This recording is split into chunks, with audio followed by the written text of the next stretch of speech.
Europe.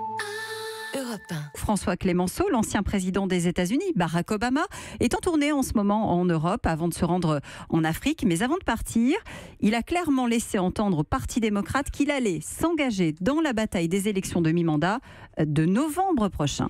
Oui, en tout cas, c'est ce qu'a confirmé avant-hier le leader des démocrates au Sénat, Chuck Schumer. Ce vieux routier du parti a demandé personnellement à Obama de s'engager dans la campagne. Pourquoi ? Parce que le Parti démocrate, rien que pour le Sénat, doit défendre 26 sièges et le Parti républicain seulement 9. Or, non seulement il faut que ces 26 sénateurs soient tous réélus côté démocrate, mais il faut conquérir en plus 1 à 3 sièges au minimum pour avoir une majorité capable de s'opposer enfin efficacement à Trump. Dites-moi, Barack Obama, il en dit quoi ?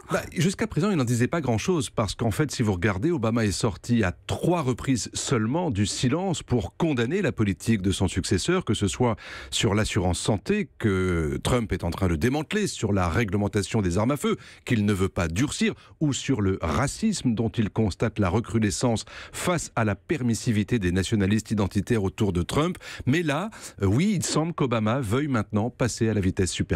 La vitesse supérieure, c'est-à-dire ? Je vais vous raconter une histoire. Ah.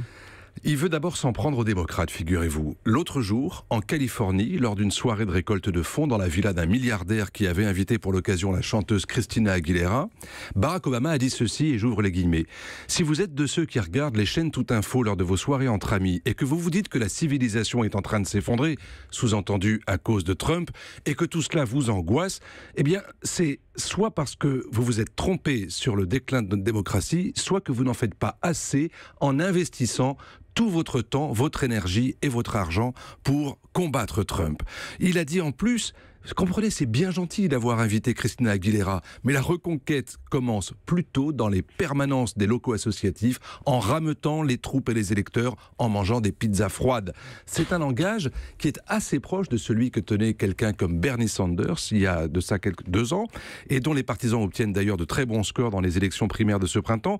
Et on comprend bien en creux qu'Obama veut en finir précisément avec cette guerre de tranchées qu'il y a encore dans le parti entre l'aile gauche qu'incarnait Sanders et l'aile centriste qu'Obama incarnait avec Hillary Clinton. Pourquoi ? Pour que le parti ne soit plus seulement un parti du tous contre Trump, mais tous unis autour d'un projet alternatif qui tienne compte du séisme provoqué par son élection.